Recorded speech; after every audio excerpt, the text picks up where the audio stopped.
All right. As you hit play, I'm sure some of you are like, it's Baby Yoda. And yeah, I know he has a name, but he's still Baby Yoda, even though he has a real name now in the series. But anyway, um, a nice little meme to kick us off. We're going to talk about the Spartan military training today. And as you remember, 7-year-old boys are sent to the Agoge to begin military training. And I want to talk about this shield here. What you see here that looks like a mountain. It's actually the Greek letter lambda. And that letter, which is their version of L, that lambda stands for Laconia, which is the region of Peloponnesus that Sparta is in. So just to let's zoom out a little. So here we have Greece, all the different city-states. This piece right here is Peloponnesus. And then I'll zoom back in. This area over here where Sparta is like right there, is Laconia, which is why in a lot of pictures and things like that, you will see, as Baby Yoda is carrying, a shield that has a lambda there. That's for Laconia. All right, so for notes part 4, we are going to go over method and why they did this. So some of these you've heard me say before, and some of these you'll be hearing for the first time today. So as part of their training, babies are inspected at birth. If they were unhealthy, they left the babies on a hillside to die. And the reason they did that is they want the boys to be healthy soldiers and also the girls to be healthy future mothers. Because remember, they believed when a woman was pregnant, there was a huge celebration because they were excited about a future Spartan soldier or a future producer of Spartan soldiers. At 7, the boys are sent to the Agoge, and this is so they can begin training for war. Now, this is a method we haven't talked about yet. A Spartan in training only received small amounts of food. And the reason for that is so they got used to being hungry, because the Spartans said, in war, in battle, there's no timeout for snack. So the Spartans figured that if we train so that we're used to being sustained on a small amount of food, we're not going to get that hunger kind of pain or anything like that. I don't know about you, but do you ever hear of something called hangry? When you're so hungry, you start to get angry. Maybe that's why the Spartans were so ruthless, is they were hangry all the time. I don't know. So another thing they did as part of their training is they had to walk around barefoot. And the reason they did that is to strengthen their feet. Now, if you've ever been on rocky terrain, you know how difficult that could be. The Greeks did have sandals. They had sandals that they wore and everything like that. But Spartans a lot of times were barefoot to develop calluses and make their feet strong, and also to strengthen their feet so that when they went on long journeys and marches, they would get tired less. All right, next. They were only given one cloak to wear as a jacket. Well, it was a cloak, so you know what a cloak is, almost like a cape kind of thing.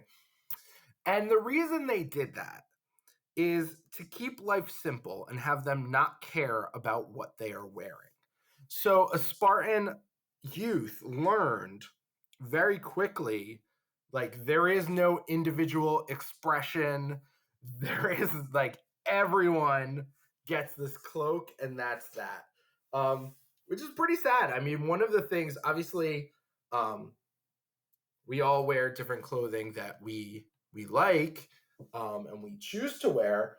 But clothing is a good form of expression for a lot of people, and can't do that in Sparta. All right, next. So, a Spartan in training had to. That was I just revealed way too much.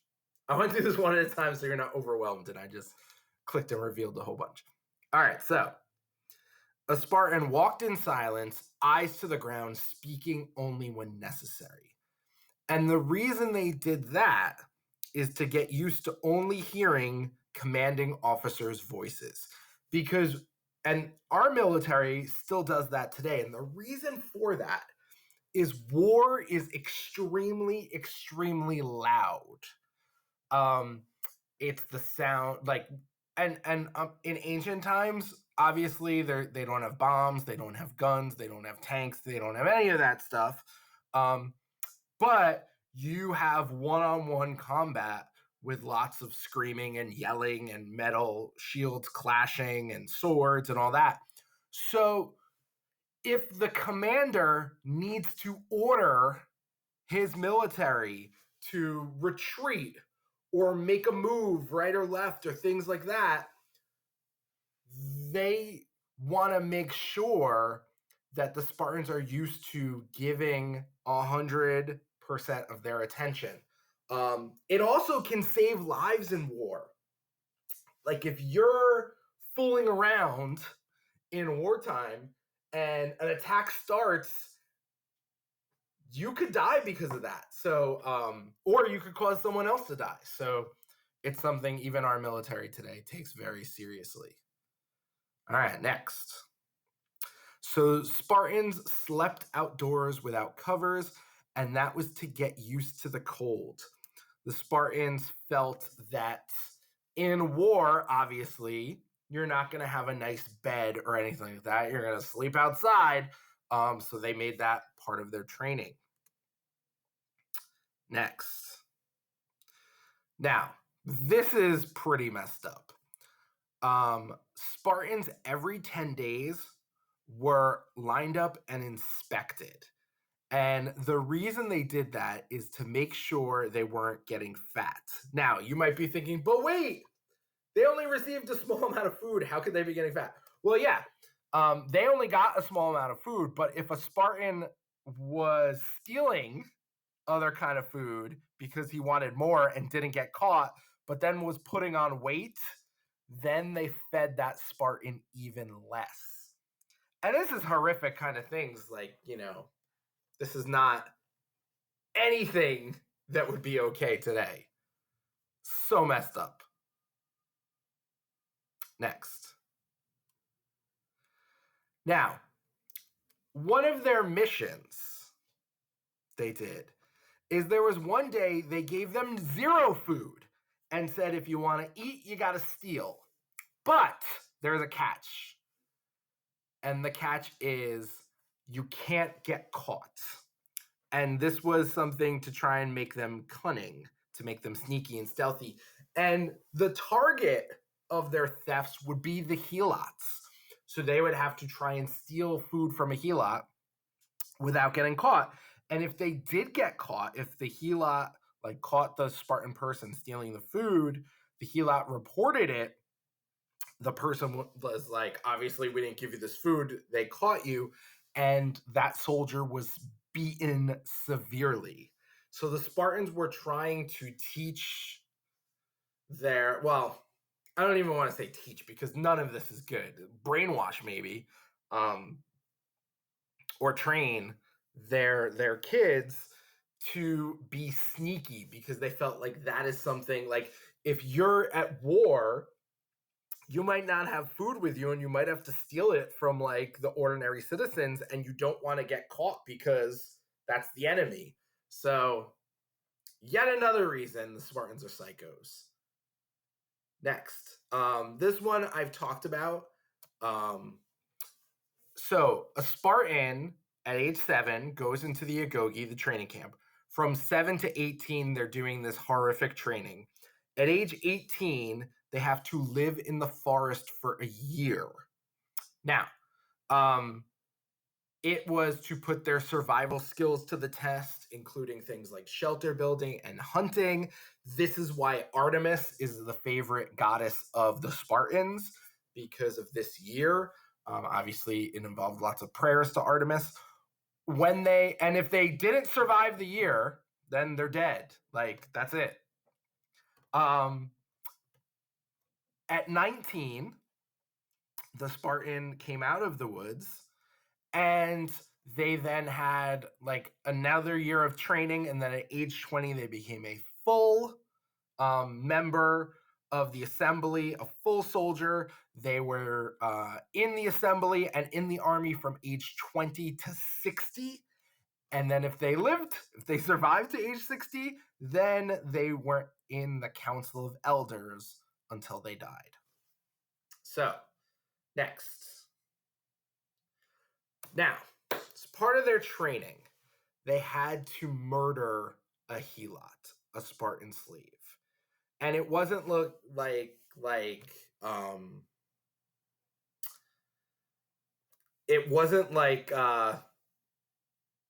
am I trying to say? There's no nice thing about this. This is horrific. This is awful. And the reason the Spartans did this as part of their training is they wanted the soldiers basically practice at killing to prove that they could kill another man when the time came in battle for this. So horrific, so messed up. Now, this last one is a little interesting kind of thing. So I mentioned age 20, you became a full-time soldier, a member of the assembly, and that's when your parents, because remember, in ancient times, your parents chose who you were going to marry. There is no getting married for love. It is a business deal. And a Spartan would get married at 20, but for the first 10 years of their marriage, they could not live at home with their wife. They had to stay in the barracks, stay in the camps. And the reason for that is they wanted the Spartan women, the Spartan wives, to get used to their husbands not being there, so that if their husband died in war, a Spartan woman would be prepared for that because she was living without him for 10 years. Now, I will say this. A Spartan soldier could hang out with the family when he's not training and not in the government. That was totally fine. So he spent time with his wife. They started a family. A lot of times he just couldn't sleep there. He had to stay in the military barracks for the first 10 years of him being a soldier. So as you can see, the Spartan way of life is not good at all. It is horrific. It is with one goal for the Spartans to be militarily strong. And a lot of these methods are pretty psychotic. So this way of life is definitely something that in today's times we would crack down as like massive human rights abuses, obviously, forget about the treatment of their own soldiers. Let's talk about the fact that they have so many helots, so many slaves. That's a human rights abuse. There's rampant sexism throughout all ancient Greece. And then this is just like proof that Sparta is just a horrific place. A military power in the ancient world, and definitely one you don't want to mess with. So that is Notes Part 4.